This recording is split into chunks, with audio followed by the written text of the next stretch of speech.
Hey guys, it's Britt. Tonight we're here with a move out update on the resident Jenkins. I figured why not put a few videos of theirs together and we'll just react to everything. I also have an idea and it might not be interesting to Steph or Drew because I know they are anti-W2, but I'll drop that in this video as well. So if you're interested, please keep watching.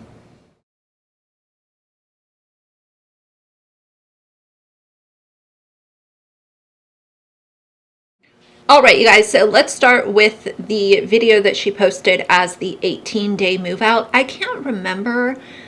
Did I include this in my last update? I don't know. If I did, it'll just be double time. But let's start with this one. It's only a minute long and then move on to others.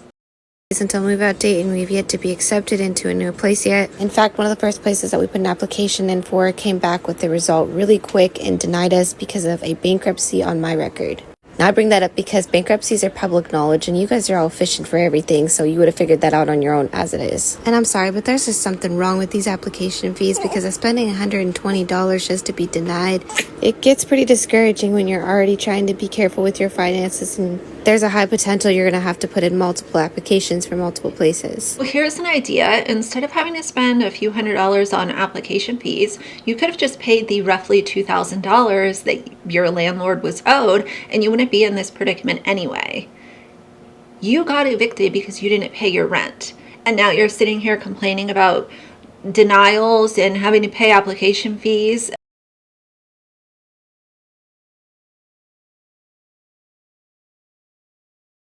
Why would any landlord or management company want to rent to two unemployed adults that have multiple children?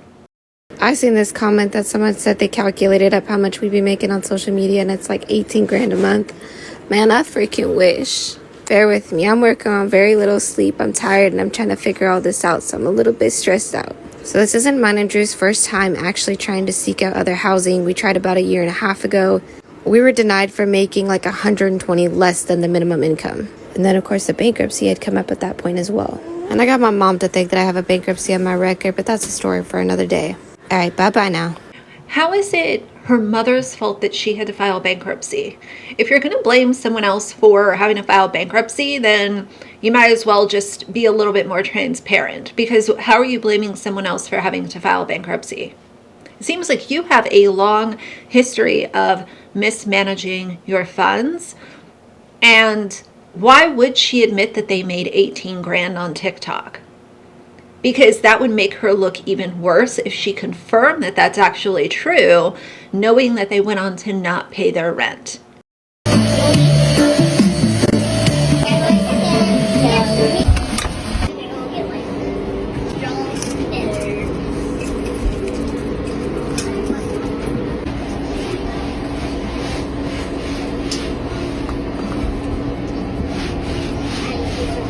Now, she had to enlist Drew to participate, and of course he came to vacuum for all of 3 seconds with his headset on.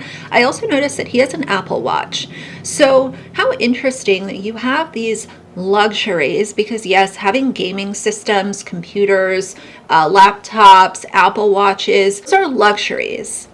Those are luxuries that people that are in a housing crisis, not working, and have children that are counting on them for their safety and security, those are usually things that would have been sold to make money so that you could pay the rent and not be in this situation. And of course, that still wouldn't have, solved the problem of the kids sleeping in the living room, Steph and Drew being in the bedroom. That would have not fixed that, because obviously they're not going to give up their bedroom. We've seen that for months. But it would have not put you in an eviction. Like, what a couple of dumbasses. Oh my God. She doesn't really show anything interesting in this video. I'm going to skip over it. Let's get to her most recent move out update. I wanted to start this video off by saying thank you to everybody who's taken the time to reach out and let us know of housing resources that you know of. Both Drew and myself have called every single one of those resources, as well as every resource 211 has given us. But unfortunately, just like we were met with months ago when we tried to relocate, every resource that I've called is just tapped out in this area. We're not completely locked into staying in this area. We are open to moving a little bit out of the area if that's what we need to do. But it would be great to stay in the area and keep the kids in the school they're well established in. Like I mentioned, our income has not changed too drastically from the last time that we tried to apply for other apartments. That being said, we still don't qualify income-wise for anything more than a 2-bedroom. Maximum capacity for most 2-bedrooms is 5 people, and we have 7. Now all of a sudden she's worried about maximum capacity for rental units. How interesting that now you care. Now you care that you're facing an eviction and you went ahead and laid on your back and created 2 more children, knowing that this place that was for Drew and his son was already over capacity, but you still laid on your back and allowed 2 more innocent children to have to count on you 2 bozos as parents. That is sad. It would be incredibly ideal to be in a 3 or 4 bedroom, but income wise we still can't afford that. I'm quite frankly sick of seeing comments about y'all acting like this is just on Drew and he's some kind of deadbeat. He didn't just outwardly quit working just because I started making money on social media. Back when Drew was working his W-2 jobs, he had a tremendous health decline, and that is why we made the choice to start doing self-employment. And when it seems like the right time, we'll open up to our community about those health issues. Okay, bye-bye now. So that's code word for we're going to put it behind a paywall for the few weirdos that are willing to pay us a fee to hear about our negligence and bad decisions can hear about that. My mic was a little further away. I didn't realize that. Hopefully the sound in this video is okay, but I moved it closer. The last thing I want to say about this is, you know, this whole label of W-2 jobs. Oh, it's a W-2 job. Oh, God forbid, not a W-2 job. You don't want him to work a W-2 job because that means that he will have to pay back child support. That's why you're so anti-W-2 job. And if you want to say, oh, a tremendous health decline, health issues this, health issues that. Number one, I've never heard that. I feel like that would have been one of the first things that she would have used as an excuse as to why he doesn't work and sits on his PS5 all day. To put it in this video, I think this was a soft launch of a GoFundMe. I would not be surprised if within the next few days we see a GoFundMe launched.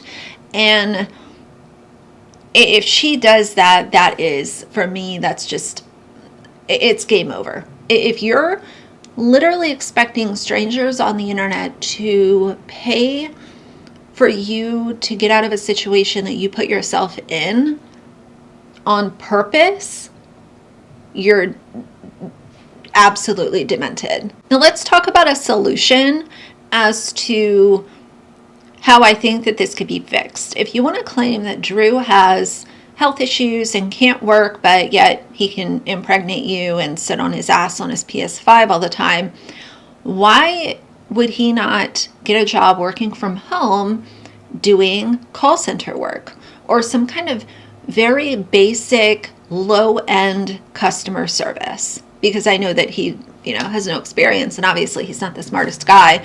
But that put aside, if you can sit on your ass on your PS5 all day, if your health issues are not causing you from being mobile, we obviously know that Drew is mobile, he's able to get around. The excuse of, oh, the health issues is why he's not working, let's just stop lying. You've had months to be transparent with your audience, and every single time we get the poor me, pity me, I'm going to do some rage bait to test the algorithm, I'm going to put my negligence on display and then get mad when people have an opinion about it, I'm going to make a bunch of money on social media and not pay my rent, then come back and talk about health issues this, and now I care about occupancy laws. You, Steph, are a joke, and I'm not putting it all on Drew. I'm putting it half on you too. Because if you are so willing to choose this to be your life, that is your choice. But the fact that you have kids together and you both, as adults, have made the choice over and over and over again to not get a job, even if it's part-time, you guys could work alternate shifts. He works night shift, you work day shift. Do you know how many parents have kids and both of the parents work? Because we live in the real world and you have to work to pay your bills. You can't expect strangers on the internet to literally, what do you think? They're going to give you $500,000 to get a house? Like, that's not going to help you. You need to get off your ass and do it yourself. And it's pretty clear you're not willing to do that. So they've got about 2 weeks. They don't have a place. They're being denied. The bankruptcy is in the way. And even if it wasn't for the bankruptcy, these are 2 unemployed adults with multiple children. That's a recipe for disaster. So we'll see what happens with this. Apologies for the sound if it's a little wonky in the beginning. I usually place my mic in a certain place, but hopefully that doesn't ruin the video. I guess we'll see. But yeah, we'll keep following this and see what happens. Jesus, take the wheel. What a sad, sad, tragic mess. But I think that's it for today. So if you liked the video, please leave a like and a comment. And if you'd like to see more from me in the future, please subscribe. I'll see you guys soon. Bye.